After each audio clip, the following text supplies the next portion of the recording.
Yo, yo, yo. Yo, what's the deal, man? What's the deal? What's happening? What's going on? It is episode 57 of the Mid Carters and Catering Podcast. It is your boy, it is AJ here with Aunt P. What's the deal? Aunt, what's going on? Man, tired. Uh, Look like you long, were like doing long. some handiwork over there, some shit real quick. I was trying to fix something over there, man, but I'm not about another thing. No, I had my job Christmas party yesterday, man, and yeah, that shit was wild, man. Everybody was fucking drunk. I'll say that much. Well, that's usually how it goes with company. This company Christmas party, I'm assuming. Yeah, open bar all night. I had a bottle of white Hennessy anyway, so it was just and motherfuckers. I was walking around that bitch looking like a mob boss or some shit. So Definitely time to show out. Definitely time to show out for sure. Yeah, it's been a minute since we had like took the last week off because we had we trying to get prepared for the year end episode, you know what I'm saying, which is next week. mhm. Uh and trying to get those things prep together. We had up we threw up an episode of Turner Truthers. I think it was Slamboree 2000 threw up an episode of that. It's Lamborghini, man. Jesus Christ. Yeah, David Arquette, Slamboree. That is correct, ladies and gentlemen. Yeah, we was able to throw that up. Gabby is not here with us right now. She's a bit under the weather, so definitely sending well wishes to Gabby. You know, feel better soon. Definitely. Um, yeah, it's been one of those weeks. You know, it's holiday season. Yeah. As always, man, my this week primarily has probably been focused on like my mental health for sure. As it I, should be. Yeah. yeah, I've been getting going throwing through the ringer this week, but you know, trying to make my way out, maybe climb from under, you know what I'm saying, and keep it going. But I couldn't not let that affect, you know what I'm saying, like the podcast, and you know, I definitely want to be here today because not only do we are we back with a new one and we're getting ready to show y'all, you know, hit y'all with a whole heap of content. Yep. Uh we have a guest. We have a very special guest in the building uh with us this evening. Um he's coming from the Oddball Podcast and also one half of the illustrious Wrasslerap Podcast. We have none other than Vin Forte. What's up, Vin? Oh my God, what's going on? What's going on, man? How you What's guys going on? doing? Hey, you doing I'm good. Hey, but hold on. I got to give you your applause. You know what I'm saying? This is what we do. You know what I'm saying? Also, have to throw a little horns in there. You know, Vin is in the house, man. Vin is in the house. Man, it's a pleasure Mhm. to be here. I Oh, good. appreciate that, man. Yeah, definitely appreciate you coming on for sure. Vin, you know, it's been a I've been wanting to get you on here for quite some time and everything like that. And I know you're very busy, you know what I'm saying? No, all you had to do was ask. Handling two different podcasts. Oddball Podcast for sure. I've been checking it out lately and everything, and it's been like really dope. So Oh, thank pretty you. much your concept, I want to say, is sports focused on the Oddball Podcast. Yeah, I would say so. Very basketball heavy, but very light. Like Okay. I think one of the things I want to do is I don't like the seriousness that comes with a lot of sports talk right now, Mhm. especially like being someone who's very on like NBA Twitter and wrestling Twitter Oh man. and social media. It's garbage. Yeah. It's a shit fest a lot of the time, and I think we kind of all need to step back and be like, this is a little ridiculous. Yeah. And when a big issue comes along, I like to tackle it from a lot of different angles by myself, and then also sort of undercut everything with like usually once or twice an episode. I'll pick like either something very light or something sort of goofy from sports past or something food related that's ridiculous. That just to sort of undercut everything. Like recently, I did a whole segment on Shaq and Hakeem Olajuwon back in the '90s, partnered with Taco Bell to do like a rematch from the finals, and that fell through. But there was going to be a whole thing. Donald Trump was involved. It was going to be at the Taj Mahal, and then David Stern, as David Stern does, came in at the last second, like that weekend, and like put the stomp on the whole thing. It was like, nah, we're not doing a basketball related event outside of the NBA with these two guys. Oh wow, was it like gonna be like on the lines of like a pay-per-view type? Oh, it was thing? it was a pay-per-view. There were ads for it. You can go look up the ads. Yeah. Like Taco Bell was the main sponsor, and they were running a bunch of Taco Bell ads for it, and it was going to be a live pay-per-view, a one-on-one one-on-one basketball game at the Taj Mahal. Wow. I don't know what the undercard was going to be for something like that, or if it was just going to be like one event, like, okay, we're going to watch 40 minutes of them doing one-on-one. Like, I don't know what the details were going to be, and we'll sadly never know. Yeah, it looks like, and it's interesting knowing like how like the future between Kareem and Shaq was before. You know what I'm saying? Like, I wonder like if Kareem might have said anything like, "Nah, hell no," or maybe he bowed out last minute. I don't know. You know what I'm saying? Like, I don't want to give away like a lot of the podcast, a lot of your podcast episode that you covered and everything. No, I don't know if Hakeem had anything to do with. I think it was all just David Stern. Yeah, sound like David Stern for sure. That's definitely a David Stern move for sure. Yeah, like I definitely like dig the Oddball podcast a lot because like you had like one of my favorite YouTube channels. You did an The Secret episode. Base? Yeah, Secret Base, man. I'm so like addicted to that channel. Yes, yeah, it's Seth Rosenthal from Secret Base. Yeah, He's been on yeah. a couple times. This was the first time since I've been doing video, which was very cool because we tackled the series they did, the 3-part series on Shaq and Kobe. Yeah, real good series too. Yeah. Real good series. Matter of fact, it got me to actually like read the book. I think it was Three Ring Circus. Yeah, the Yeah, Jeff Pearlman book. Yeah, it got me to like read that book to try to like really like go in depth because I'm a Lakers fan, so it's a whole lot of things I didn't know about like their entire beef during that three-peat run. Like I didn't know like exactly how early that whole beef between them two started. You know what I'm saying in terms of Shaq and Kobe. That whole time they were winning, I thought everything was like copacetic or whatever. And then it wasn't until they lost to the Pistons where they had that was around that time is when they had that falling out and everything like that. Yeah. But there was a whole lot I didn't learn. I mean, I was about 13 years old at the time, so I didn't understand all the drama and everything of that nature. But really, really cool. So, outside of the Oddball podcast, you also are involved with Wrasslerap. Yeah. Yeah. And, how exactly did that come to be? Well, that was just, I've known Emilio Sparks, who does Wrasslerap, for about 15 years now. We went to college together. Wow. Worked at the college radio station together.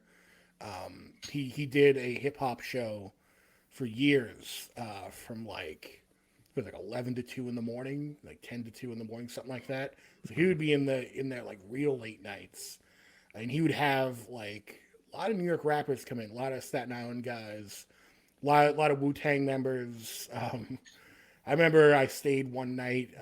Night he had Redman come in. That was really fun. Hanging out with Redman it's something else.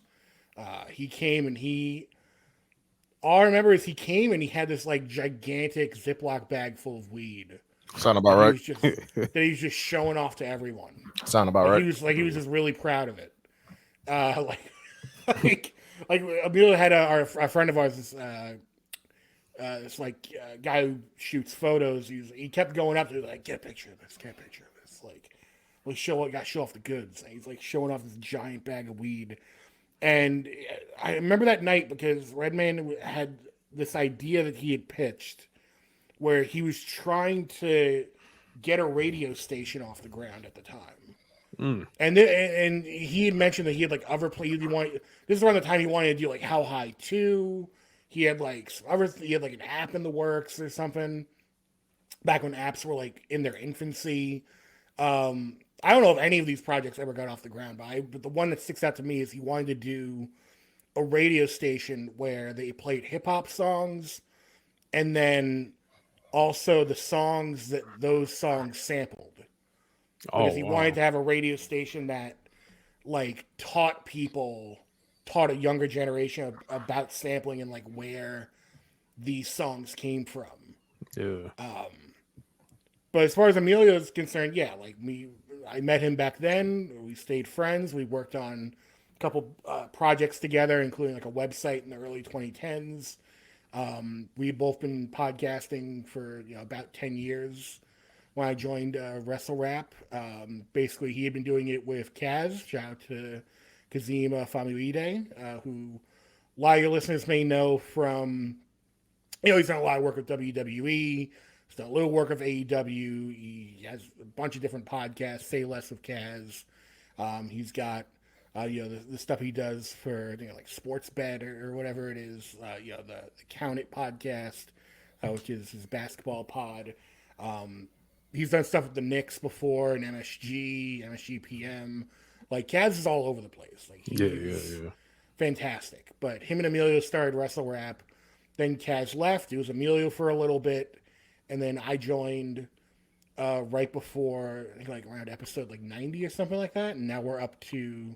I've been on ever since. In fact, in the beginning, I took over for Emilio because he had gotten a job at the WWE. For a little bit, and he couldn't do the podcast. So he was like, he slipped me in as like the person who was going to fill in for him indefinitely until he decided he wanted to come back. So there was like a stretch for like half a year where it was just me doing it. And then Emilio came back, and then it was me and Emilio, and it stayed me and Emilio basically since like probably the early days of the pandemic, like since 2020. Oh, okay. Nice. So, originally from New York. Yeah, we're both from Staten Island. Oh, he's from Staten Island. Okay, so I assume that you're a Knicks fan. No, I hate the Knicks. I'm a Nets fan. Oh, he's a Nets guy. Okay. I was almost hit the horns. But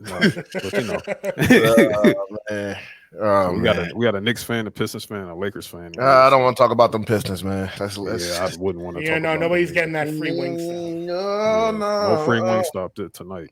Definitely not tonight, man. There's no way that's happening. They getting their ass whooped. So, yeah.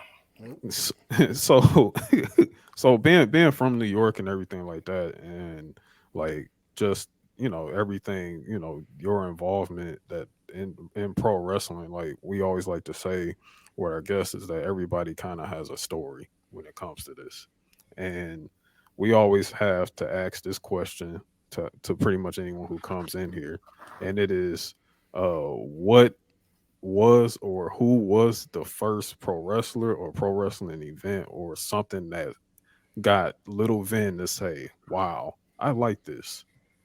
This is fucking cool. Yeah, I think if there was like a singular match or pay-per-view that I always go back to, it's probably WrestleMania 10. Okay. Like I have very vivid memories of watching that Intercontinental ladder match. Yeah. And Sean and Razor. Yeah, Sean Razor. And it's just blowing me the fuck away. Like, and it's proof, like you can go back and watch that match today and it still holds up. It's not like, oh, sure. It's like, I don't really see what the big deal is now, but I understand why it was a big deal then. It's like, no, I could watch that match today. I could watch that match 10 years from now, 50 years from now, it'll still hold up. Because it tells a great story. I think that more than anything has informed how I view wrestling. Like a lot of the criticism I have with AEW right now, and that I had with WWE a couple of years ago, is that a lot of times people will get caught up in the in-ring work. And to me, it's like the in-ring work is great. Like in-ring work in 2023 is dazzling. Like there's no shortage of amazing wrestlers. Now, what are you going to do to actually sell me on them? Like everyone can work. Yeah. There's a million fucking wrestlers that can go out and give you a 5-star match. But what makes it like a true 5-star match for me is, can you get me invested in the story? What are you gonna do to get me invested in whether or not this person actually wins this fucking match? Because if you can't do that, then I'm out. Yeah. And I think that's a big problem that AEW has right now. And again, to be fair, like we've been knocking AEW recently on Wrasslerap, and people have come out of the woodwork and been like, "Oh, well, why you guys shit on AEW? Like, this is just because Emilio worked at WWE, so you're WWE guys." But like 2 years ago, I was the one coming on the pod every week going, "I don't watch WWE unless they give me a reason to." So like you can't have it both ways. Like sometimes like it's peaks and valleys. Like AEW had a really great run for a couple of years, and now they're in a weird position where they have to like figure out what the fuck they're doing. And are they going to get there? I don't know. I hope they do. I'm not hoping they don't. Yeah.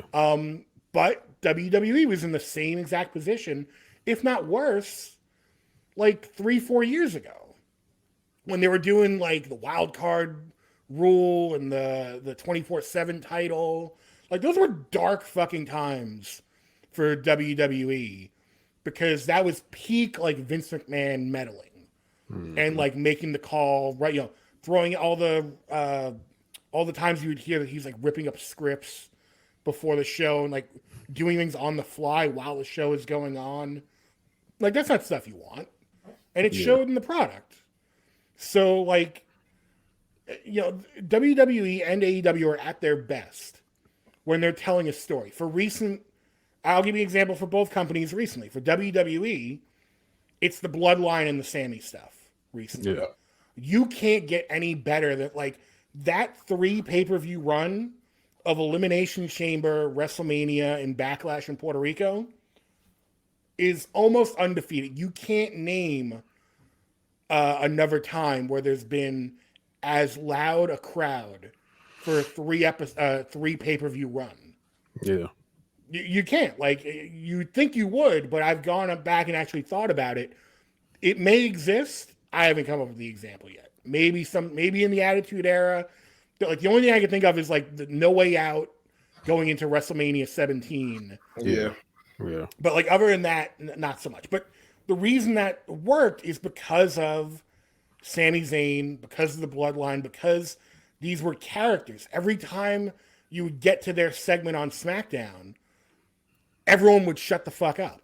Mm-hmm. Because it's like, oh, hold on, we got to see this. Yeah. Like, we got to see what's going on. And same thing with AEW when they did, I think the best feud they've ever done in AEW so far was the Kenny Hangman feud.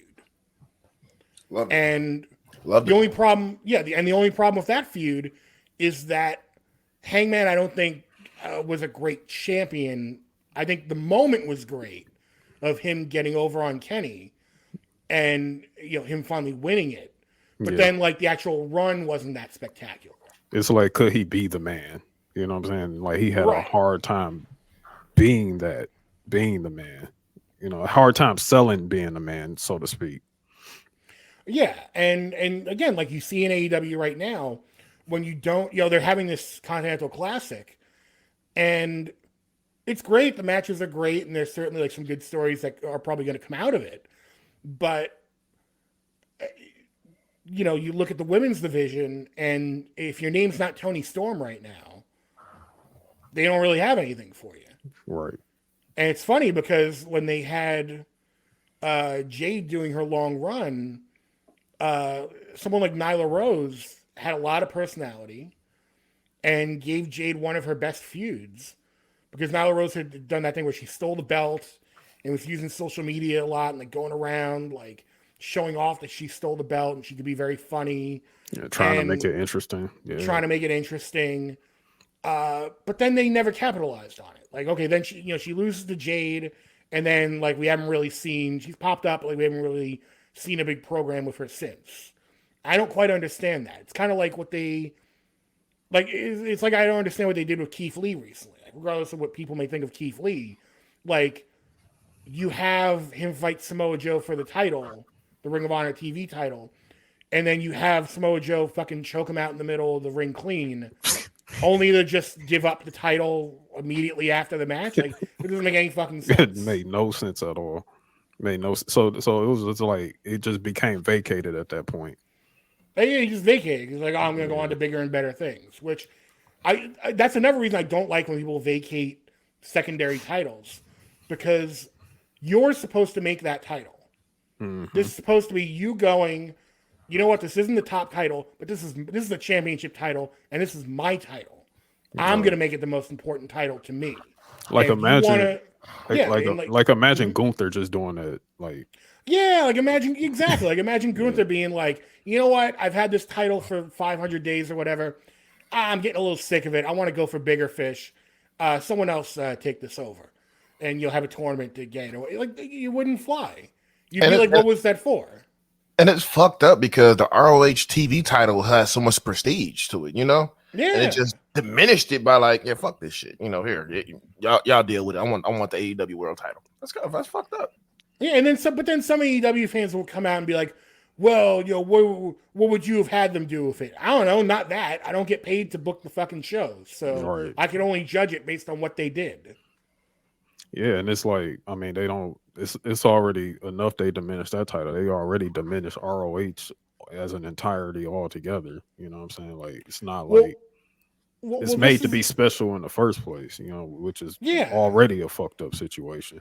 Well, this is another big critique of AEW right now, which is I feel like Tony Khan specifically plays this game where he's waiting for the right moment to pull the trigger on certain things.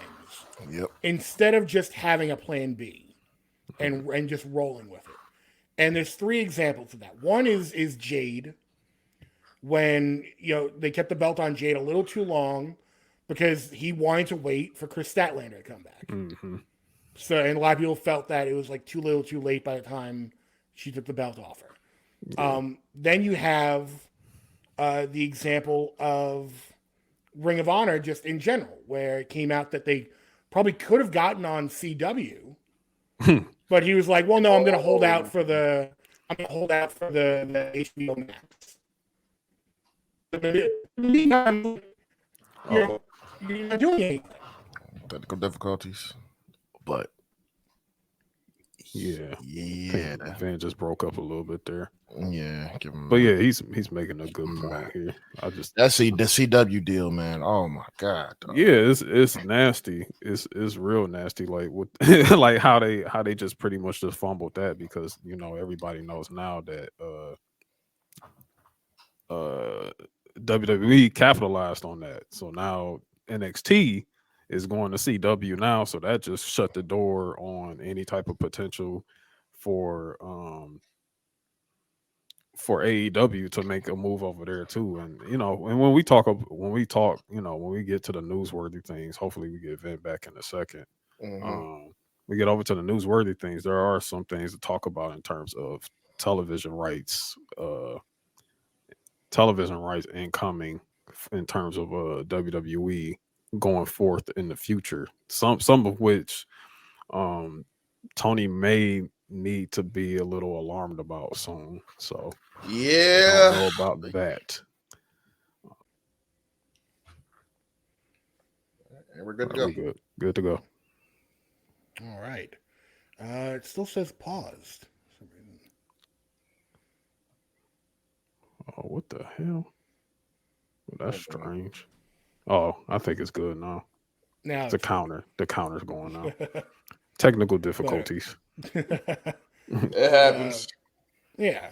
But speaking of difficulties, going back to AEW, they even with their Ring of Honor deal, they could have gone on the CW, but he wanted to hold out and wait for the perfect opportunity with HBO Max. Now it's funny that it's coming out this week that maybe allegedly Raw is in talks with Max to maybe doing something with Warner Discovery. So I don't know what that's going to mean for AEW. If they somehow get kicked off, I mean, I get both sides of it, because Warner Discovery just invested in a whole new show on Saturday nights, and doesn't seem like they're getting investment at the correct investment out of it. It's not that it's pulling like god awful numbers for Saturday night, but I also thought that Warner Discovery would have integrated AEW into their streaming a little sooner. I'm a little surprised that they haven't up to this point. That's not something that you can get Max and watch last night's Dynamite or Collision. I feel like that would play really well for the kind of audience that also pays $9.99 a month for Peacock just to get WWE. And I think that's a perfect segue to say, I'm afraid I've got some bad news. Uh-oh. perfect timing that Vin brought up the WBD and WWE meeting, because yes, that is true. That so to speak, that Hunter and Nick Khan they've been shopping WWE Raw, because we all know already SmackDown has a deal, NXT has their deal. SmackDown is going to USA in October of next year, and NXT is going to CW around the same time. So all there's left is WWE. I mean, I'm sorry, all that's left is WWE Raw. So, Right.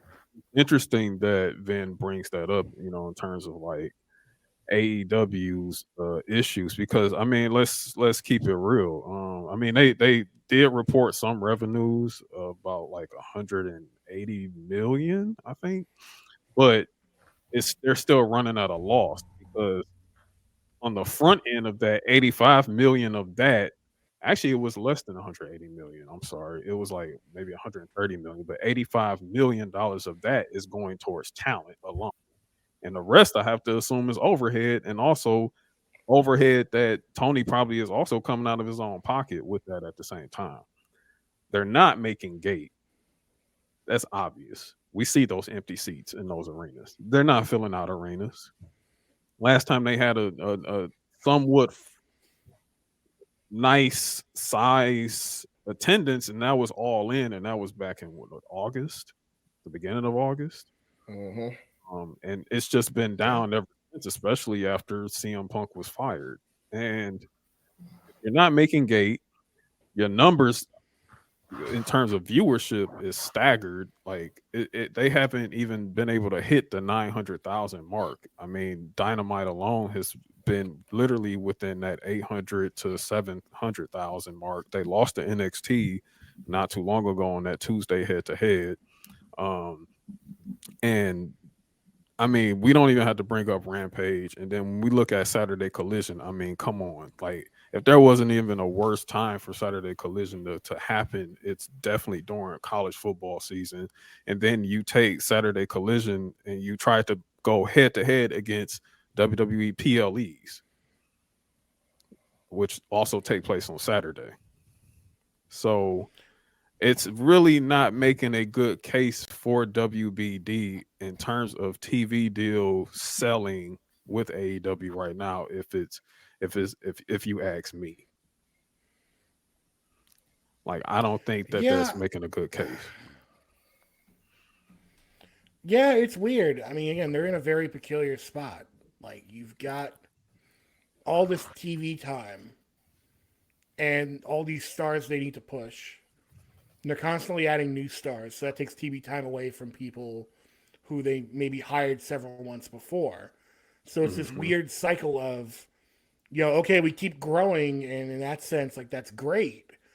But the more we grow, the more TV time we have to fill, the more people we feel like we have to acquire, which is going to push more people down the card, which is going to sort of poison or sour the locker room in some respects. And it makes me feel like this company maybe, started to run before they learned how to walk. That they had 2 hours. It used to be, and we're not even including the dark stuff on YouTube, which they eventually got rid of, but there used to be, the essential stuff was 2 hours a week, 2 hours on Wednesdays. So what that did is that made sure that you had to know what are the like 5 to 8 things that we need to show you. Uh-oh. Oh man, Did we lose Van again? This Verizon. Yeah, there we Oh, go. no, Van's there. Yeah. Oh, there he is. and Sorry, then you man. add and then you add a show on Friday nights. You add 2 hours on Saturday night, and now all of a sudden you go from a very lean, sort of easy to easy barrier to entry for new wrestling fans with just a 2-hour show on Wednesdays that's going to show you the best of what this company has to offer, to now we got to find spots for everyone, and we're always adding new people, so we got to find spots for them as well. People that aren't as new but are still fairly new because we acquired them a little while ago, and it's kind of a mess. Yeah. Mm-hmm. Yeah, definitely. Like, because you got to think about it, like, going back to, like, if you want to go back to Raw and Nitro days, you know what I'm saying? Like, I don't always like to reference the Attitude Era or anything like that, but it's just like Raw was on television for so long by itself. You know what I'm saying? Like, because in the logical sense, you want to set a base. You know what I'm saying? Like, you want to set a base, like you want to set a base, and then you want to allow that base to grow into like loyalty, to loyal viewers, loyal viewership. And you want to do that, you want to build that over time. And no matter if you were WWE Raw or if you were WCW Nitro, you still want to build off of that. And it took, like, SmackDown didn't start until 1999, and by that time you had a bona fide star with The Rock, because you built that show based upon it being The Rock show, Right. and you did that after, and I want to say Raw debuted in 93.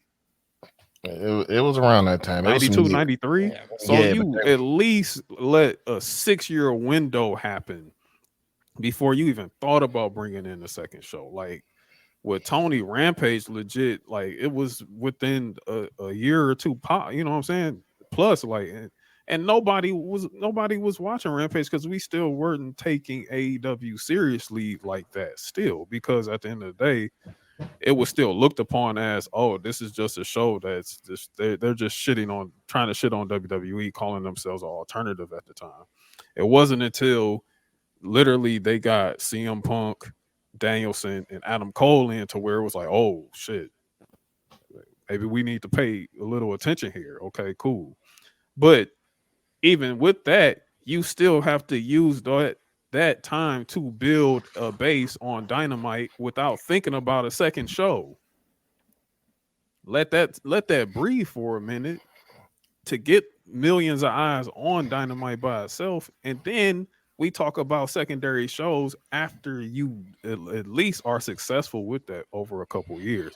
It's like you were saying, Vin, they started walking before they can crawl. I think one of the biggest things too was he was just trying. It's a couple things. When Vince said they're running before they learn how to walk, great analogy, because the video game, prime example.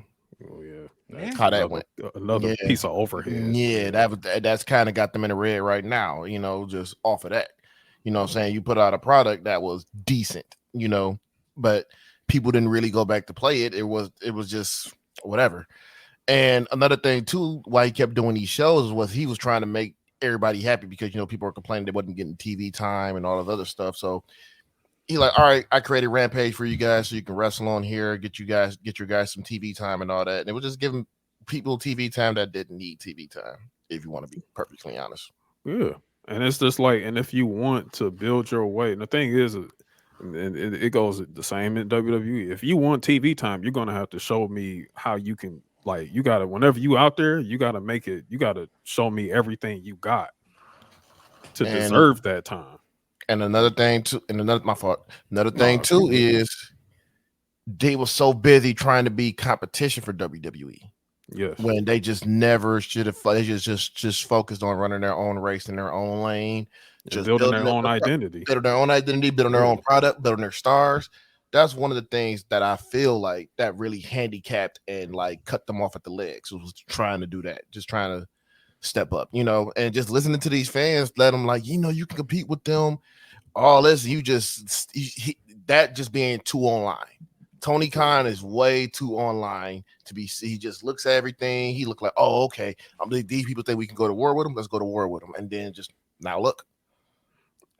And the thing is, in between all of that, the only casualties of that war has been the talent that has left AEW since saying that. You know what I'm saying? Like, so, I gotta ask Vin, you know what I'm saying? I know we got news and stuff like that, but we having a really good conversation here. And so in terms of like talents that have left, I mean, of course, talk of the town has been CM Punk. And I like what is your take on this whole thing with CM Punk? I think that the only way CM Punk makes this a successful WWE return is if he goes into one mode and one mode only. I was talking to Wrasslerap, and I'm glad it seems to be coming to fruition. And that is if he becomes company man Punk. If he starts going out there and saying, I love WWE, I'm home, which he's been saying, and he's really been playing it up like, oh, when he made that crack about Kevin Owens, like, oh, we can't, be going around the back punching people in the face. Like, it's 2023. We just can't be doing that. Which that's a whole other thing that the crowd didn't pop for that, which goes to show that not everyone in the crowd is online or as online as people would assume. Or may not care. Yeah, or just don't care. Yeah. But as far as CM Punk goes, like, he's kind of got to play the part that he created for himself. He's got to be the villain, and he's got to play it as like the corporate villain, where he's coming back to WWE, and he's loving it. Yeah, he's doing it for the money, but who isn't doing their job for the money? Like, he's there. He wants to get into NXT now. He, wants to train people. He's like, it's been like 3 weeks. He's like all in on the WWE process already. And you know what? Maybe he genuinely is. Like, that is definitely an option. That he genuinely sees that the grass, maybe he thought was greener on the outside, but that, maybe he really does feel like he's home after seeing that, Vince isn't there anymore. There's a whole other, parent company running WWE at this point. Triple H is probably a different person. Punk is probably in a different place. And, we made a lot of cracks about CM Punk on Wrasslerap, but I think look at that. Where's this picture? Yeah, like, look the at male this. NXT talent.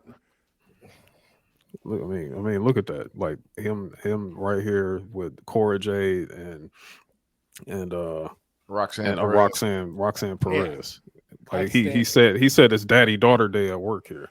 Yeah, daddy exactly. daughter day Wow. at work. Like this is it's almost like it's just like what you were saying. Like he has to become that company man Punk, which he is being. You know what I'm saying? Honestly, it's showing a lot of this is kind of like what he really truly wanted to do in AEW.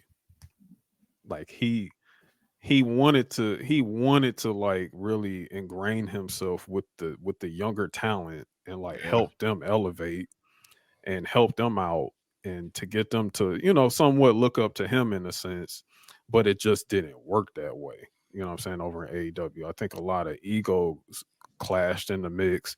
There were some who absolutely did want to like get with Punk and everything like that. I just think that it was just too late. Like Ricky Starks is, for example, he's one of those people that really wanted to work with Punk, really wanted to get with Punk. Oh, we lost Vin again. Wanted to get with Punk, wanted to really like see, get some gems, get some jewels from Punk and everything like that. But I mean, you looking at him right now, like he's completely energized. He looks different. He looks in shape. Yeah, I was about to say that. He looks in shape like a motherfucker. Like, yeah. He looks in shape. I think really one of the things about his return back to WWE in a sense, it's that it's not the same company that he left in what was it 2014? It's a much friendlier place. Yeah, it's not the same company that he left behind. Like he walked in, it's completely different now. You know, like it's not. Yeah. It's not like it's not. He I think even see is even run differently, and of course you can somewhat kind of attribute that to Hunter running the show now, but it was also kind of shifting that way anyway later on with Vince in a sense. You know what I'm saying? Like especially like when Cody returned back to company, I think that's really when the true shift began in terms of the change of the company. Well, I also think that again he went to AEW and thought that it was going to be a professionally run organization. Yeah, for lack of a better way of putting it. But when you've got the Young Bucks as the EVPs, that's a problem. That's a big problem. Yeah, because they're not EVPs. They're not corporate guys. Like if you want to give them that as a title, great. But there's a lot that should come with that. And I personally don't think they're mature enough to handle that. And we saw that with the Punk situation. Because when Punk left the second time, these guys who refused to show up on Collision, despite the fact that it's their company and they're two of the biggest stars in the company and could probably help that brand, make a name for itself. Mm-hmm. They show up after a show and do a fucking victory lap in the ring after Punk leaves. You're the EVPs of the company, and you're basically telling people, hey, yeah, our biggest star just left. Like, hooray. It's like, no, you're fucked. It's like they want you're in a bad position. Themselves. You should care a little bit more about your own fucking company. Mm-hmm. It's like a plaything to them. They don't really care about if it's being successful or not. They just want to have attention on themselves. As you can tell, the crowd don't even care about the Young Bucks. They're like X-Pac go away heat right now. They're like, whatever. You don't want to see. Yeah, you've seen the same stuff. Yeah, like that. Like even going back to like the first, after Brawl Out, when. Because the Elite came back to work first, and they had that silly ass match where they were over there basically mocking Punk. So Kenny, 100% was. What I'm saying, like he was like front and center, like doing the GTS and then doing a botch buckshot lariat that Punk didn't get off and everything like that, and doing the ace steel bite, arm bite, and all that. It's like come on, guys, like. Y'all are executive vice presidents of this company. Y'all acting like fucking kids over this. Like it's a joke. Like how even me as a viewer supposed to take you guys seriously? And you got your asses kicked. And you got your asses kicked. And not for nothing, but even in the Brawl Out scrum when CM Punk is sitting next to Tony Khan and he's going off about like, this place is run by fucking children, like all that goofy fuckhead Hangman Page or whatever. Tony Khan's just sitting there letting them go off. Yeah. If I'm running that company, that shit ain't happening. No, not at all. I'm cutting that off right at the pass. I'm taking the mic from him. I don't care if we have to call to work later on. Like, I'm cutting this off before it gets any worse. That's because Tony Khan was always trying to be friendly. He wants to be friends with these guys. He want to be like the bros. That's why he be letting this happen. And he's a fan. He's a fan. This wouldn't have happened under Vince. It's not going to happen under Triple H. Stuff like that is not going to happen under them too. At all. Like, it's just people, they don't fear Tony Khan. Like, you have wrestlers, you have Jericho said it. Jericho said it himself that like people, didn't necessarily fear the people in charge. And look, not that you have to walk around work fearing your bosses all the time. But there has to be a certain level of respect. There has to be a certain level of respect. You can't just give the impression. It's like, everyone always has those one or two teachers, throughout your time in school where it seems like, oh, this is a jackpot. Like this teacher's so nice. They don't give any homework.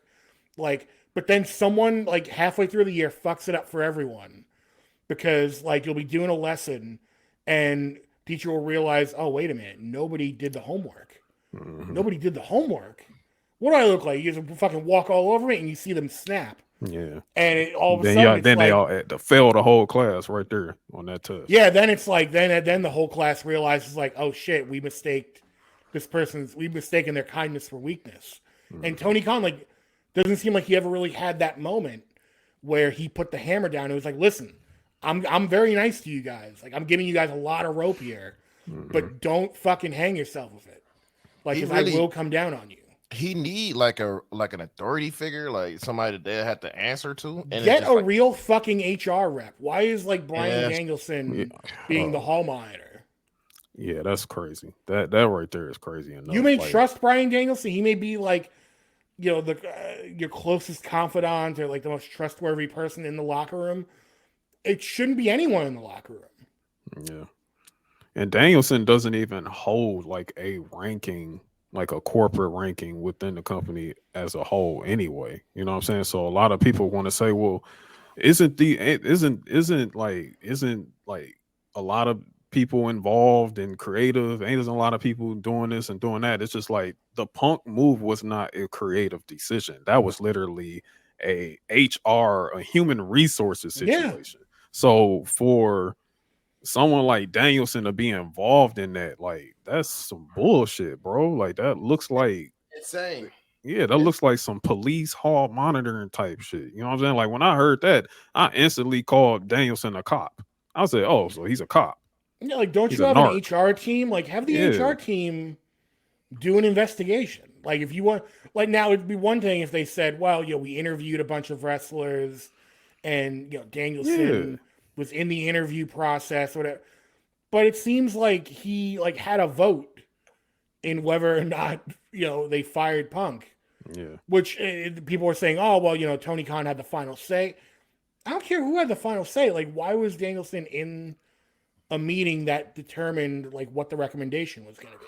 It don't even look like he had the final say, to be honest with you. He just like, no, it looked like his hand was forced. That's what it looked like. Because in the grand scheme of things, Tony didn't want to fire Punk. He didn't want. Man, Tony Khan he doesn't want to fire anybody. Like there's no, he's the one who brought Punk back. Yeah.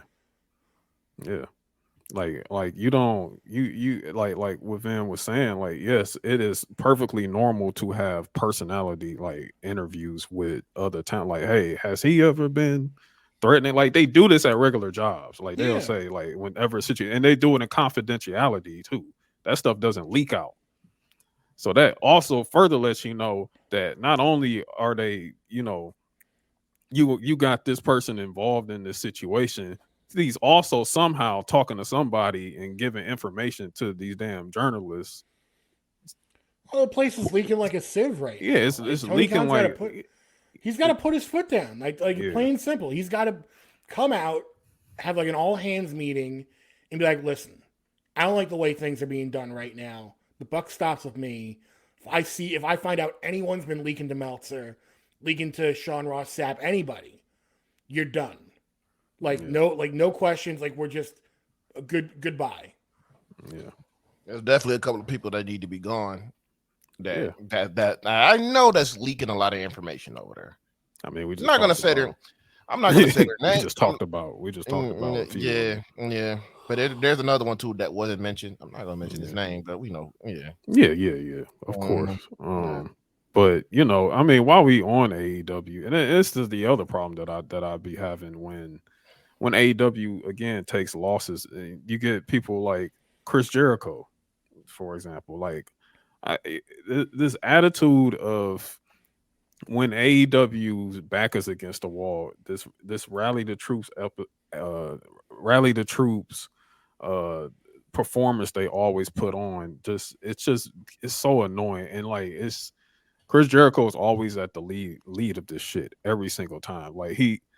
Like when it came down to criticisms about them having identity crisis, and I don't understand why at this point it's not registering. Because if I'm saying it, Ant saying it, Vin saying it, and millions of other people outside of us are saying the same thing, then something must be true, because we're not all crazy. To say, and he says people's opinions are opinions, especially on social media where everybody's going to say what they think with no consequences and mostly negativity. I think our shows have been great. Really? the matches have been great, and we've done a great job of balancing storylines along these amazing matches. The most important thing we've been doing is building stars. If that's not the biggest piece of bullshit I've heard all Who are these stars you've been building? who are the stars you're building? Who are the What stars? Because storylines? you know who could have been a big star in the past 6 months. Willow Nightingale, Mm. Action Andretti, who got a win over Jericho, and then we never fucking heard from him again. Fumbled that one. Keith Lee could, like we mentioned before, could have been going on a hot run right now with the Ring of Honor TV title. They're gonna fuck Swerve up too. I mean, They're gonna fuck but Swerve. when you talk about storylines, like, I mean, does Swerve even really have a storyline? No. Other than is it Swerve or is it Prince Nana that y'all really just like in that whole situation? Him just dancing. Is that really the one? Because it seems to me Nana is the one that's over, not Swerve. They should do a few matches where he doesn't come out with Nana and see for themselves. I mean, they've been doing that with the Continental Classic and everything, man. But it's just, it's so much this work rate. That's all they care about. Work rate. There's nothing, no story, nothing like that. And the work rate only is involved with one person, and that's Meltzer. And for the most part, for the grander scheme of things, I want to believe that all three of us in this room right now are actually of the same age group. We don't give a flying fuck what Meltzer has to say about matches ratings anymore. We make up our own damn ratings at this point. No, and to be fair to Dave Meltzer, because I've met him in person. Yeah, worked on a project that he was a part of, and he's a very nice guy. He's very knowledgeable. Like he is genuinely, like, his worth and his value to the wrestling community should be immeasurable because he's been there, done that, seen it. The thing that people get hung up on is the rating system. They get hung up on the stars, and he will be the first to tell you that the stars don't really fucking matter. Like, you got to actually read what he said about whatever match you're looking up. And you can disagree with whatever he's saying, but I would say 99% of people will just see the tweet about, oh, what did Meltzer give, this, performance at Survivor Series or on this AEW pay-per-view. And that's when the argument starts. They go, what? They gave this a 2, but he gave this a 5.5? Like, what? And they'll just start arguing. Meanwhile, I bet if you actually read a Meltzer review of that same match, you would probably be like, no, he's pretty correct on it. Like, but people get caught up in the stars and the ratings. And I guess the counter argument to that would be, well, just don't do the stars and the ratings. But that's what gets people into the conversation. That's why it's his gimmick. That's why Siskel and Ebert did 2 thumbs up, thumbs down. 2 thumbs down, right? I mean, it's his gimmick. You can't take that from him. That's his gimmick. No, he's gonna. No. Yeah. But I think at this point, though, like to say, like at this point, we kind of like taking the charge on that too to like develop our own system of match rating and all and everything. Yeah, like I don't give a I don't give a fuck what Dave rates a match. I love Dave. I love you, but I don't give a fuck if you gave something a 5. So because his definition of a 5-star match may be completely different from my definition of a 5-star match. Right. Exactly. Like, and that's my whole point at the same time too. You know what I'm saying? Like, I'm saying like, what you may have given a 3, I enjoy it from beginning to goddamn end, and it could have been the most stiff ass match with little work rate possible. Like, I don't care if I was entertained by the damn thing, and that's the end of story. Like, today's match ratings don't move me. You know what I'm saying? So, but to sit over here and say that, in terms of like Jericho, to say like, oh, it's always negativity. It's like, no, we're just calling a spade when it comes down to the product. Like your crowds, like it could feel a high school gym. You know what I'm saying? Like, literally, I'm not on a Saturday. I'm sorry. I'm watching the Big Ten or SEC football. Like, I'm not watching Collision, bro. You know what I'm saying? So, because for one, storylines like what Vin was saying earlier. What is a match without a storyline? I'm sorry, I'm not tuning in for that. I'm not intrigued by that. I'm not moved by that. You know what I'm saying? Like there is sports entertainment and pro wrestling run one in the same. Literally, they do not exist one without the other. Yeah, and the proof of that is whenever AEW gets a little more sports entertaining, that's when people kind of perk up a little bit. Like, why are people excited about Toni Storm? She's sports entertaining us right now. Orange Cassidy, very sports entertaining. Yeah. You know, like all the stuff that they were doing with Hangman and Kenny Omega. It was very sports entertaining at times with him and the Dark Order and, you know, their friendship and the will they, won't they stuff. Like, it was very sports entertainment. Nyla Rose, very sports entertaining. Like, it's not a secret. Like, it shouldn't be like this dirty word. Like, oh, well, they're being more like WWE. It's like, no, like WWE may have coined the word sports entertainment and put that like idea or that thought into the vernacular. But make no mistake about it. Like for me to be the best well-rounded wrestler, you have to have that character element to you. Like some people will try and make the argument that, oh, well, you know, I'm not even going to name names. Like they'll be like, oh, so-and-so is the best wrestler going right now. And it's not even an argument. And I'll go, okay, but where's their character? Like, what's their most, notable feud? They go, oh, well, they had a match. They're like, no, I didn't say match. Like, their feud. Yeah. Like, show me the feud that they had. That built up to that match. It built up to that match. You know, it doesn't need to be like a bunch of segments on TV. It doesn't need to be like New Japan. I love New Japan. They don't do TV in the same way that we do in America. They do some pretty great character work when they want to. So like, you don't need a whole ton of TV time to do it. You just have to put it in with the time you have. It could be after matches, it could be in promos, it could be now like through social media, but you got to put it in there. Like the past year, I think he's been doing he's been doing a much better job of this recently. But for a little, I was ready to hear that. He was about to. I was ready to hear that one too. in the world right now. Oh, we got. Can't be Will Ospreay. Oh, Yeah. And they broke up a little bit, Van. My bad. No. You're saying, oh, it's Will Ospreay. Okay. Like, it's got to be. And I would say, yeah, he's a great technical wrestler, but I don't know. Like, his storyline, like, I haven't seen, like, the feud that he's been in that's been, like, completely over the top. He's had a couple great rivalries with great in-ring work, but, like, now that he's going to be doing more in AEW this next year, I'd like to see him focus more on character work. I mean, that's a thing. That's a big problem I have with Jay White. Like, he's just there. You know, there's nothing like, and in ring work, Jay White is great. But it's like you looking at him, it's just like, okay, you brought back Bullet Club, Bullet Club Gold, and it's just bang bang gang, all this shit, and there's just nothing else to it. It's the same thing he was doing in New Japan, and that's lets you know it's like Jay White is not a character. You know what I'm saying? Like he's not a character without Bullet Club. Let me give you. So here's a prime example, like of somebody who jumped ship. Lexus King. He actually has a fucking character now.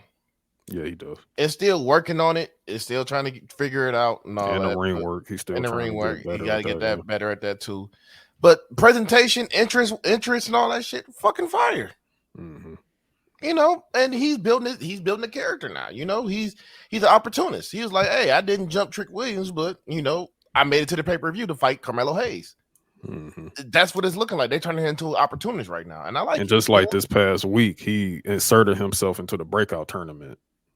Like by hitting my man's in the back with the chair. Like again, you know what I'm saying? That's character building. That's showing us a little bit who Lexus King is. I mean, fuck it, look what they do with Von Wagner.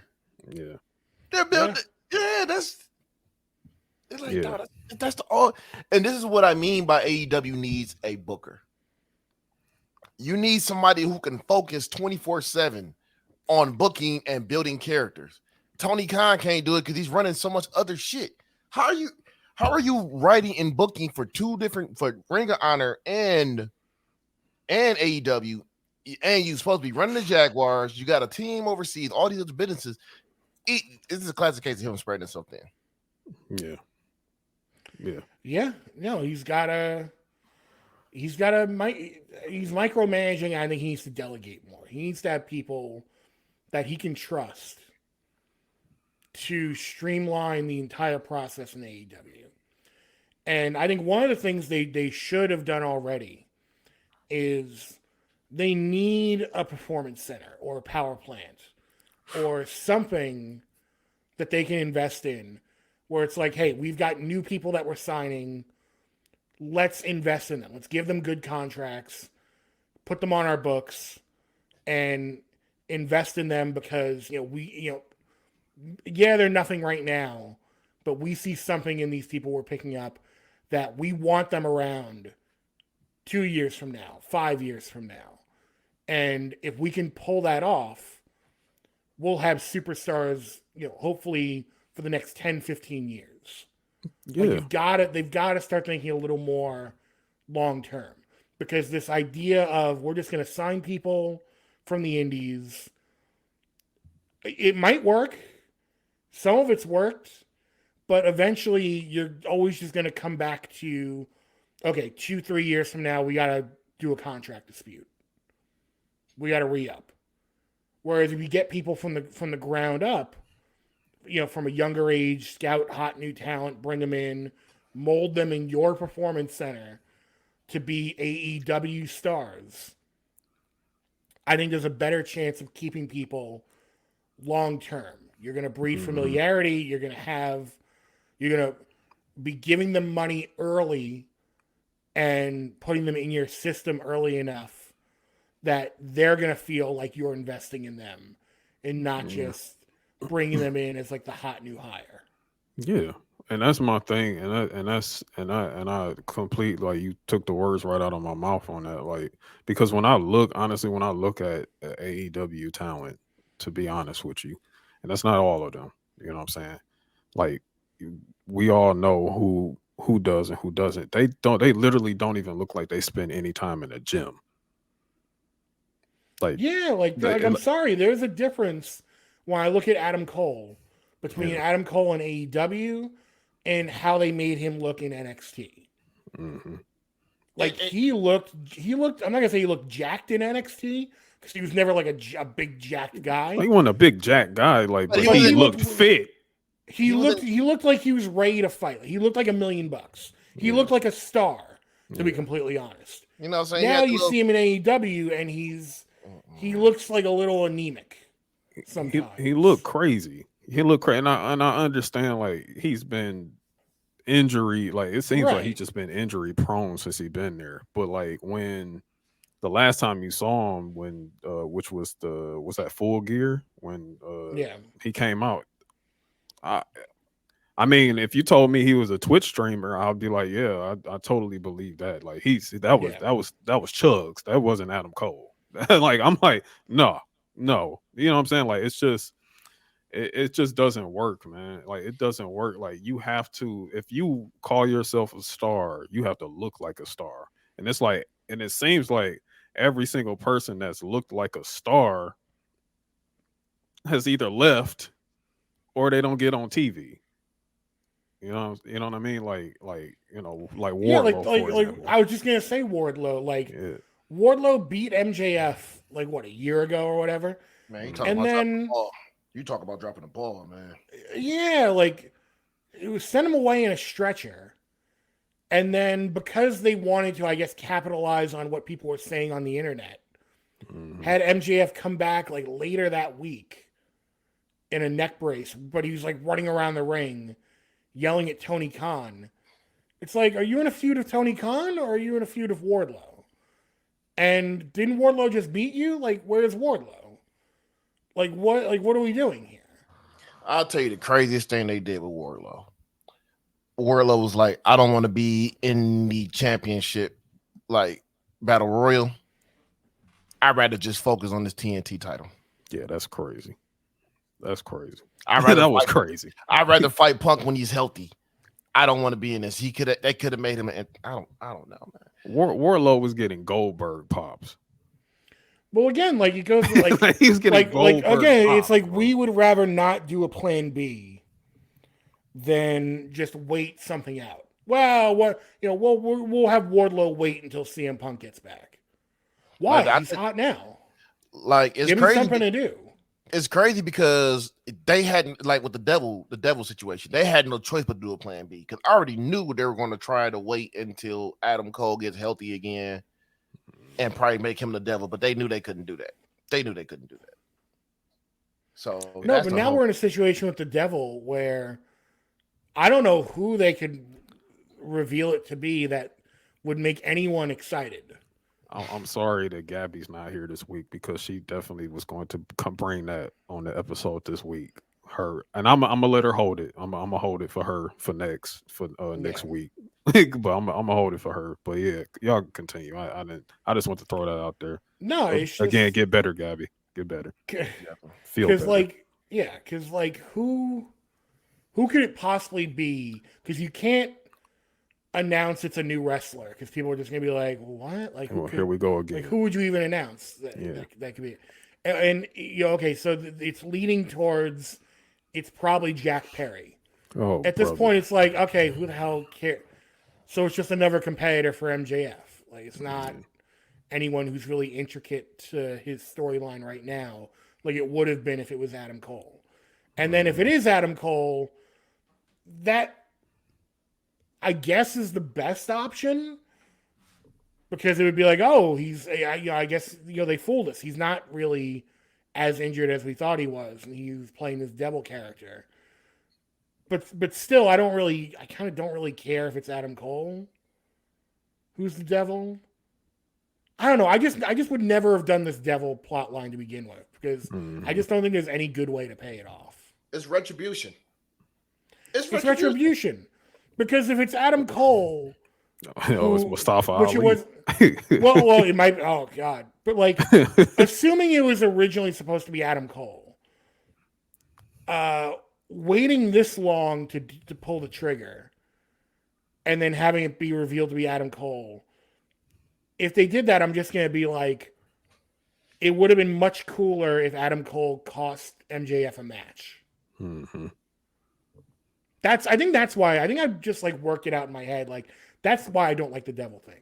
Because there were already opportunities for him to betray him in front of 80,000 people in Wembley, and it would have been the biggest pop in the world because they all love Adam Cole, and they didn't do it.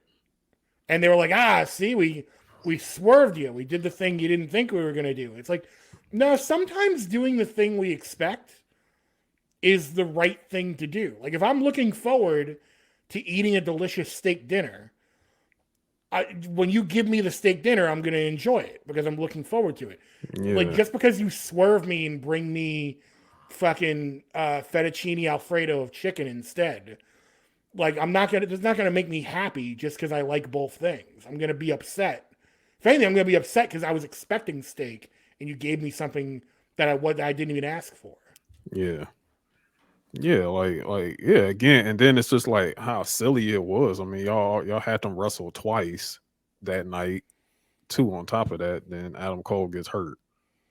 It's just it's so much overbooking. Yeah, I just saw that AJ Styles is back and he helped out. He hit Roman with a phenomenal forearm, and then him, Randy, LA Knight standing tall, and then he punches LA Knight.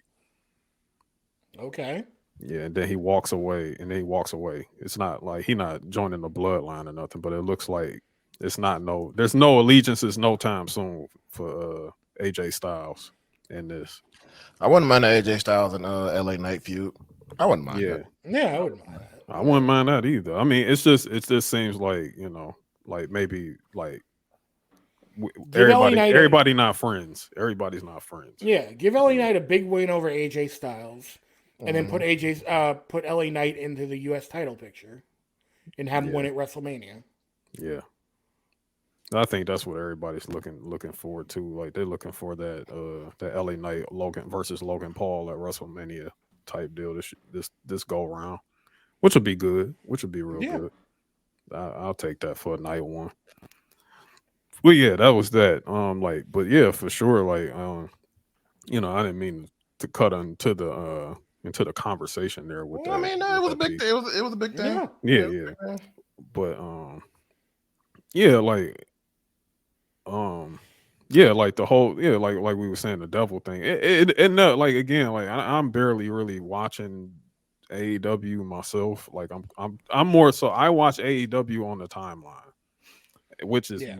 barely on the timeline these days, to be honest. At least on mine, it's not on my like. I mean, for our podcast timeline, of course, that's where we follow most of the wrestling news and what's going on and everything like that. But that's the only reason I even know about this devil thing, really, because it never really truly intrigued me like that. It didn't really move me. But if you ask me what if that's AEW's biggest storyline right now, yeah, it is.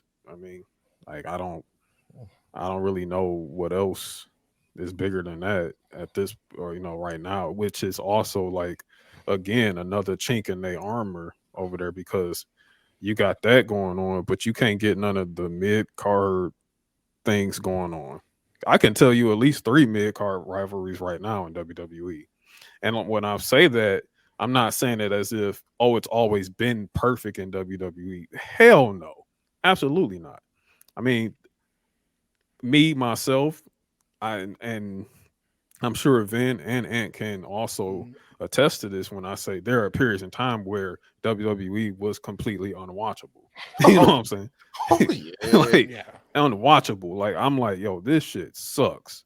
You know what I'm saying? Like going back to when you were bringing up like how Vince became literally a a a wrangling brothers and Barney runner of the show in the back where it was just like, yo, what is this? You know what I'm saying? Um, Do they do circuses anymore? Are circuses a thing?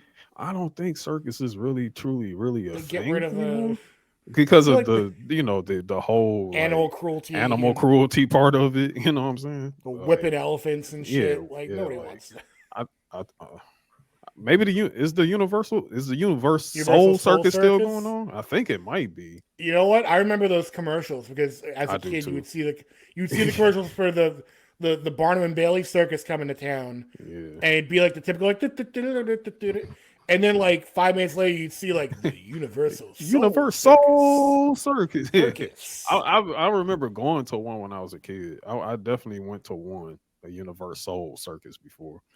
And it was like I think it was like in Shane Park, uh, in downtown Detroit. I think that's where they used to do the Universal Circus. And I for some reason I feel like that still goes on. Maybe not since COVID, but I think it was still going on. Packing everyone into a big tent Yeah, Yeah. to watch yeah. wild animals. because I think like some of my friends who like got kids and stuff like that, like of course, like you see them on Instagram or Facebook and everything like that, and they would have a story of them like taking their kids on a field trip there or something like that. But yeah, I'm not sure, but that goes back to me saying like when um when Vince got mad Carney and when it was just like, yeah, like this isn't working for me. It's just too colorful. You know what I'm saying? Like this is just not good television. Like that's really what I feel right now with AEW and the lack thereof also in the sense of not making your women important either. Like Tony Storm literally reinvented herself, reinvented her character, and that Yeah. she should be like, Hey man, look, that timeless Tony Storm character. yeah. I mean, if timeless Tony Storm was in WWE, bro, come on, man. Oh, Lacey Evans would have been gone a long time ago if timeless Tony Storm was in WWE. Hey You know man, what but I'm look, I had to look at this AJ Styles shit. Yeah, I was just watching everything, how he Yeah, no. jumped the bloodline and then he attacked the LA Knight. Yeah. I don't know if you ever peeped with TNA when he went to that loner gimmick he had where when he started getting emo and growing he his started hair out. getting emo. Yeah. I think that's where they're going with that shit right now because It looked because he got on some black pants and shit like that. Yeah, it was a black. It reminds me of that. Like yeah. what I'm saying, he jumped him and then when he clotheslined James Storm, he clotheslined like LA Knight just like that. So if they about to go back to that gimmick, oh man, that shit's about to be crazy. Yeah. It'll be pretty good. I got to put my phone down. I was looking up the Soul Circus. I looked it up. I was looking at a commercial. It looks really fucking good. I went to see it today. They had like a fucking metal ball, and there's a guy in a motorcycle like riding around. Yeah, I remember that. Yeah, I remember. It Universe like Soul Circus was different. Yeah, it was almost. It was kind of like that. Like it was like a real. It was. I mean, of course, it was a hip hop. It was like a hip hop show. Yeah, hip hop under the big top. Yeah, like it was crazy. I can't tell you like offhand like exactly what happened when I went because I maybe 11 years old at the time. But it's a lot better than like I went to one circus in my life when I was like the third grade. We did a field trip, and it was even as a third grade. I was like, this is kind of lame. I don't Yeah. Damn, you know what? Clowns. Like I hate clowns. Yeah, Like, I don't. I've never liked clowns. Fuck clowns. I hate clowns. But no, you know what's crazy? Our circus extinct right now. Well, you must have been looking at the AJ Styles. Yeah. Cause I'm thinking about that. Like, I'm really thinking about that now that y'all mentioned that shit. Like, but that's why I think like the Universal Circus. I think that was still going around. Yeah, but like the more traditional circuses, like the Ringling Brothers, Barnum and Bailey. I think they done. So. I think the animal cruelty got them up out of there. Yeah, probably did. And then we going down the rabbit hole right now. Now I'm thinking about the monster truck shows and shit, man. I know those. No, the monster truck still. Monster truck still going. Those still going. I'm like, the big Truckosaurus and Gravedigger. Yeah. Fuck. I used to remember Bigfoot back in the day too, man. That's a classic. Bigfoot monster truck.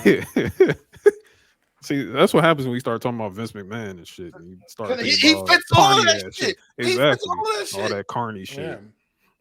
But yeah, man, but I know usually we talk about like when we talk about This Week in Wrestling, we usually do our hot code trending and everything like that. But I guess it's just a little different this time around.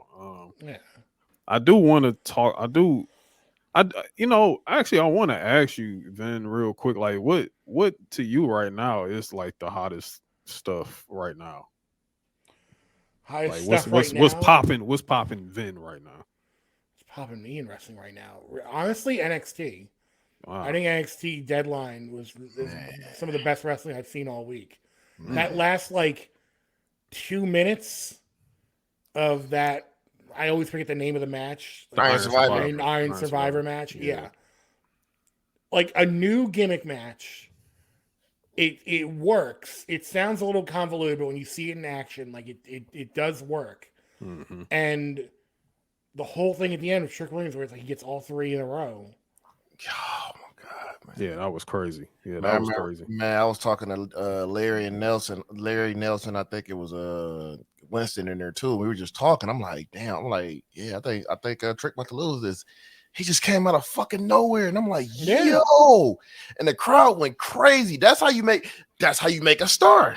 Mm-hmm. That's how you make a star. That's how you make a star, and that's how you make a match. Like the match gimmick work. Because already I was sold on it last year. Like when they first did, I liked the Iron Survivor last year. I was like, the one last year with Axiom. Axiom was whooping up, was getting into his Sin Cara bag. Absolutely, like he was whooping their ass, whooping JD McDonough ass in that penalty box. Like I was getting sold on it last year, and then like you kind of noticed, like that was that pilot run, right?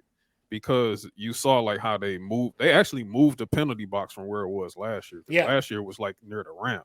Yeah. This year they put it right next to the ring. So now I think they got it perfected now, because even with the women's was just as good. You know what I'm saying? Like the women's was like, that shit was a banger of a match. And I also loved how Brian Breaker just came in, speared the fuck out of oh my goodness. There. Yeah. I thought he was gonna win that shit after that one. And then like they built it so great. Like I thought Josh Briggs might have had it. Yeah. I thought fucking And Briggs and not to cut you off, Briggs made himself look like a budding star. Like he looked like he's going to be something. Oh, he got it's JBL for him, man. That clothesline he got too. That clothesline, man. beautiful. That clothesline is beautiful. Like it was that. I'm thinking Dijak about to win it. I'm even thinking I thought everybody was about to win it, but I didn't think Trick was going to win it. And then Trick come out of nowhere and just I would even go so far as to say, like, even going back a couple weeks now, I cannot stress enough how much I love that they now do the War Games match as part of Survivor Series. Yeah. Because you talk about, like, the worst of recent WWE. Survivor Series. When they would do, like, brand supremacy. Like, everybody put on the red and blue shirts. Like, guys who were just traded to SmackDown expected to be like, I love SmackDown. We got to fight for the honor of SmackDown for some reason. Like, such bullshit. And then, like, a week later, like, nobody remembers anything. Nobody remembers. Yeah. Like the last time it was interesting like that was when they threw NXT in there. Yeah, when they threw NXT in there, and when and of course, which is something to pay like what Becky's doing right now, because literally with that, Becky was able to become the man. When she got hit in the nose by Nia Jax. And I like that callback they're doing right now. Yeah, and they're doing a nice callback to that. You know what I'm saying? So it's making their feud interesting. But I do agree, like, the NXT insertion, what was that, 2019? I want to say, that insertion, that's when that's when I liked the brand supremacy. That was like the peak. That was it right there, because we wanted to see the NXT people go against main roster people at that time. And you want to know who looked great during that men's match? Keith Lee. Oh yeah, Keith Lee went, because that was Keith Lee and Roman, right? Keith Lee and Roman. Keith Lee looked fucking amazing. And even Adam Cole, like because I think Adam Cole had that match with Butch because think about it, champion versus champion versus champion. Would you put Adam Cole in the ring with The Fiend and Brock Lesnar? No, that wasn't gonna happen. No, they would have no. Yeah, but now they do War Games, and it's like great. It's like an evolution. It's almost like an evolution of the traditional Survivor Series match. I kind of want to see Brock in a War Games match, and it's factions. Before it's all said and done, I want to see Brock in one of those matches. I mean, Brock would have to be invited, like how Randy was. Yeah. Like that's legit the only way I would see a Brock in a War Games match. Like if we get to see that before Brock, hangs it up or whatever. Like I at least want to. There's two matches I want to see him in. I want to see him in a fight pit, and I want to see him in a War Games match. I don't think we're gonna get that fight pit. We ain't getting that fight pit. I would have loved that fight pit match. I would have loved it, but we're never getting that one, man. Unfortunately.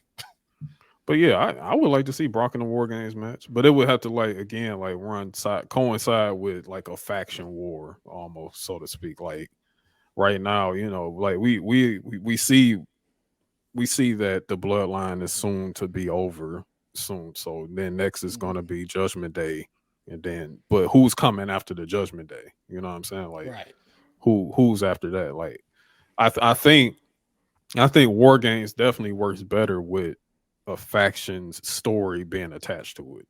Like that's for sure. I mean, that's pretty much what it is faction wars. Like even when NXT was doing it, if you notice, it was always Undisputed Era in the War Games match. And everybody else.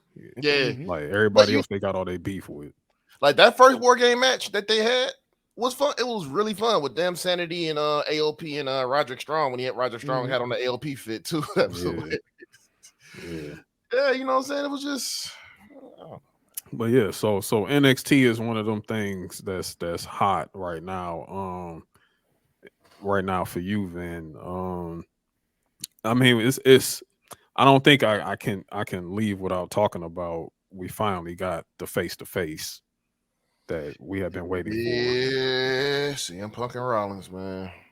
CM Punk and Seth finally face-to-face. Like, and not only that they were face to face, supposedly there was no script to this, apparently. So Like, how do we feel about that? I don't believe that there wasn't a script. Yeah, There's no way they were just sent out there with no instruction whatsoever on what to do yeah, and like how to just go out there. We're not going to give you any time cues, nothing, like no notes. Just go out there and do whatever.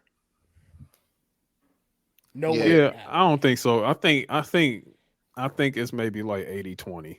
Yeah. 80% was script. 20% was throw a little seasoning on top.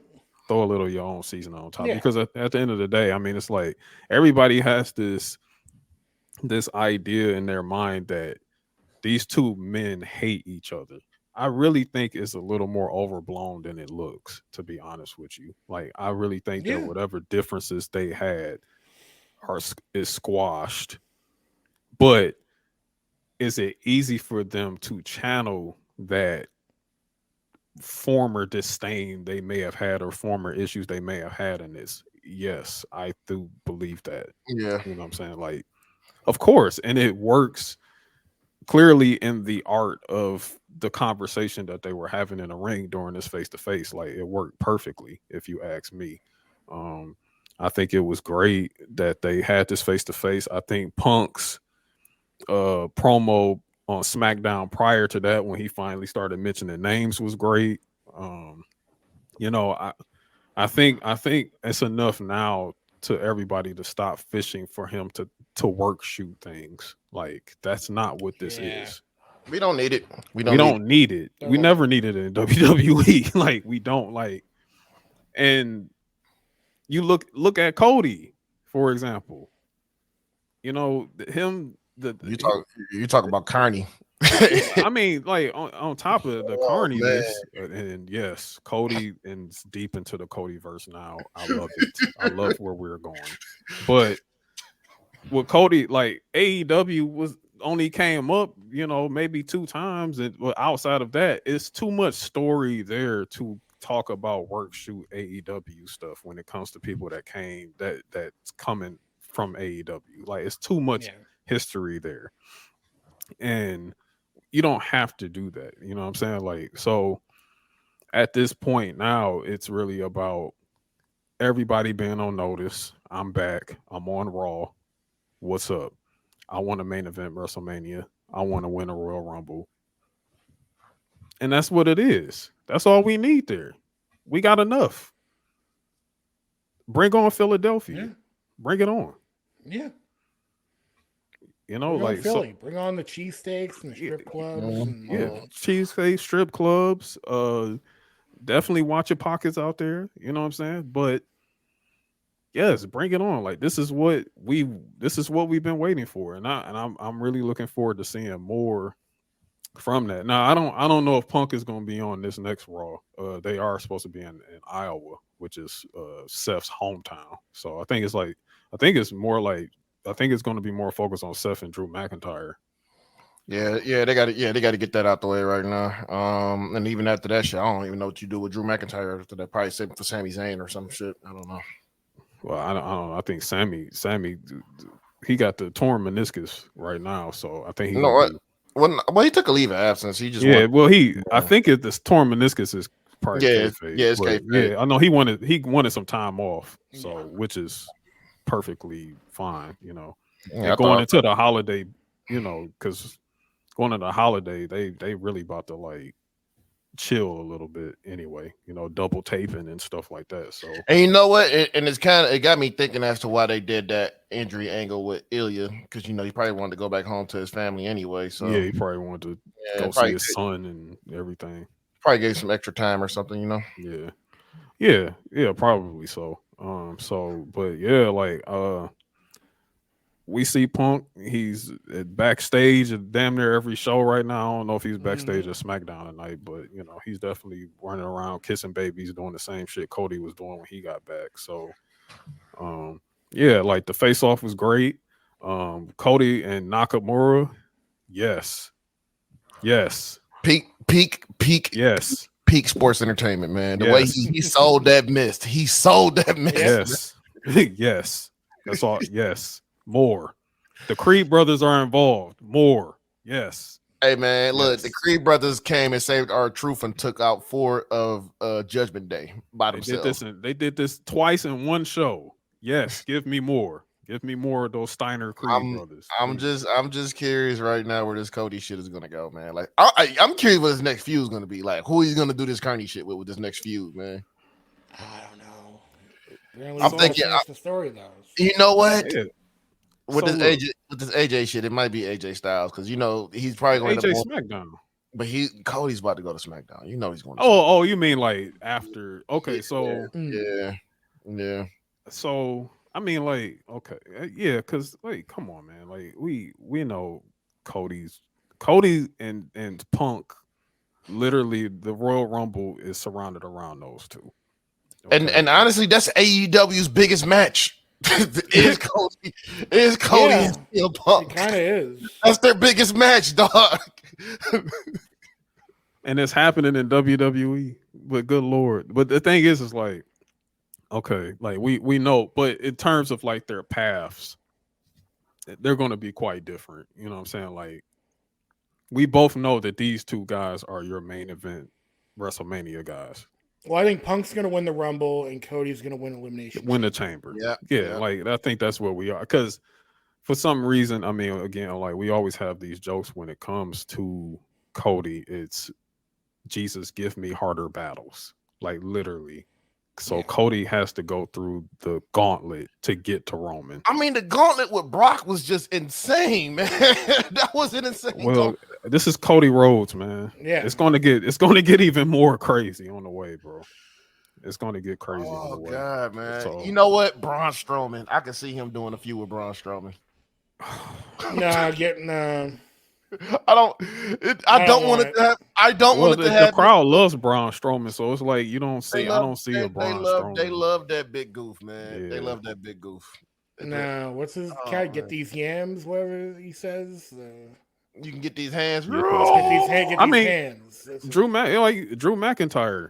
Drew McIntyre could be the next one. Like I mean, Drew McIntyre after this, not since like we got a ways to go. Let's see, Royal Rumble's the end of January.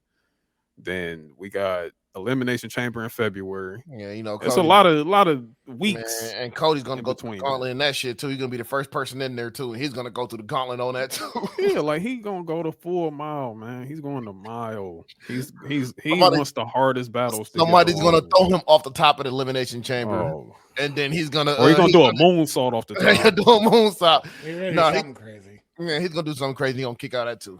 Like we know this is Cody Rhodes, man. Cody is a showman.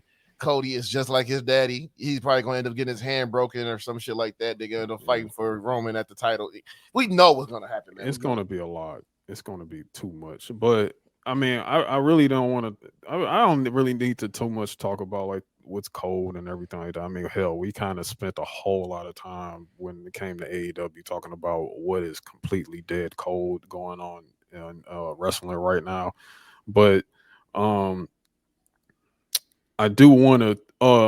There was this a bit of news like for Kenny Omega. There's get well soon. This is very unfortunate. This is unfortunate. Yeah, he's diverticulitis is the Brock Lesnar. The prognosis. The diagnosis on Kenny Omega now. What's that? Is that the neck thing? No, it's a gastric. It's the same thing. It's the same exact thing that took Brock Lesnar out of UFC.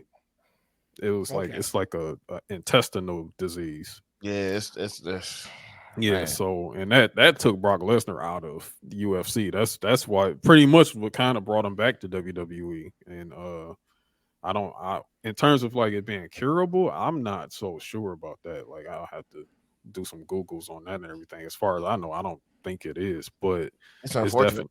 Yeah, it's very unfortunate, and for someone like Kenny Omega, again, who's literally dealt with injury after injury after injury, and then now here it is a health concern. Like it's pretty unfortunate. So definitely a good Wilson. So he's out indefinitely now. So there's no telling when he will be back from that, but definitely well wishes for Kenny Omega. Hopefully that may give him time to help book the women better and AEW, please. you know. So, but on top of that, just get better, dude. But other than that, man, I don't know if I don't think we got anything else for this week. But Vin, like again, like we thank you a lot for coming on and giving No, like thank you for inviting me. your analysis and your your knowledge and everything like that. Do you got anything on the way or I guess just follow. If people want to support what I'm doing, subscribe to Oddball. I recently started the YouTube channel where I post the full episodes, so that's probably the number one way to help is go subscribe. YouTube.com/at Oddball Podcast. Yes. And other than that, if you want to listen on Spotify or Apple, it's on there, obviously, and then Wrasslerap, same thing. It's wherever you get your podcasts from. But if you want to just follow me, I'm on Twitter at Mighty Vin, on Instagram at Vin Forte NYC, and all the relevant links will be in the bio on those two accounts. yes, sir. And also, if you want someone to talk to Vin, like live, you can also find Vin in the Union Discord. Yes, sir. Yeah, Our- I'll pop our- in there. Yeah, our Discord that Vin always joins us for live watches and just regular shit talking on a football Sunday or whatever the hell. Sometimes Vin falls asleep in there, and then we Well, bring because Vin you're, back up. you're up at like 1 a.m. Yeah. But Vin is a whole lot of fun, man. He always brings really good entertainment and good analysis in the Discord at the same time too. But yeah, again, Vin, we thank you for coming on. And we Yeah, really thank appreciate you. it. We want to do this again for sure too. Have you back on. Yeah, let's do it. And you anything coming up? Oh, congrats. 1 year MKU.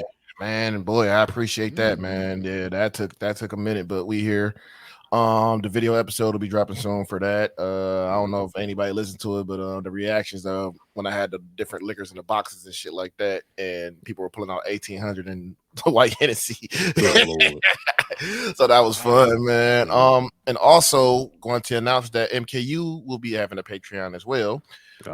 We are bringing MKU After Dark, so that's going on. That's going on the Patreon, and we got something we're working on called Industry Plan, where that's going to be on the Patreon as well, where we're going to discuss different industry, what we feel is different industry plans in the industry. Cool. That's gonna be a fun one. And speaking of Patreon, in case y'all been living under a damn rock or whatever, we have a series that was already announced previously, but I have a series. We're starting a docu-series by the name of Icon. Icon will be a series started on Mid-Carters and Catering Patreon. The first series is going to be Shawn Michaels. I have this getting ready. I'm putting this together. It's kind of a passion project of mine. So I'm getting this together. It's going to be a 3-part series. It is coming soon to the Patreon. So be on the lookout for that. Yep. Should be getting episodes on the way, episodes getting recorded, all types of stuff. I've been hard at work on this. So we got a few people involved in that. Nelson, Gabby, and Larry, all three of them people involved in this. So it's going to be really, really great to do this as well too. So be on the lookout for that. And more Turner Truthers is on the way. Good Lord. I can't wait till we drop the Mike Awesome. You watch that shit? Mike Awesome. Mike Awesome and Masato Tanaka. WCW? No, man, we watching the ECW. We watching ECW matches, man. Where you doing the power bombs to the table. They just power bombing each other to the table. Yes. Oh man. And yes. Winston never seen a Mike Awesome match like this. He was thoroughly pleased, man. I'm like, yeah. Van, yes. Real violence. Yes. That's all I can say. Yes. We got that. We're gonna the next one we're gonna do because we got to finish up the WCW 2000, but we're gonna do the Sabu versus Terry Funk in the barbed wire match. Oh wow. Yeah. That's just a cream of the crop of things that's on the way for the Patreon. Remember, you can sign up $3. $3 is all we asking for. It's already hella content on there right now as we speak. a lot of WCW 2000. A lot of WCW 2000. Good Lord. But more to come, of course. But with that being said, also be ready next week live on YouTube, live on Facebook, live on Twitch. Mid Carter's year end 23. Let's get it. Let's talk. Sir. Let's do it. Yes, sir. And with that being said, we out of here. Mm-hmm. Peace. Yes, sir.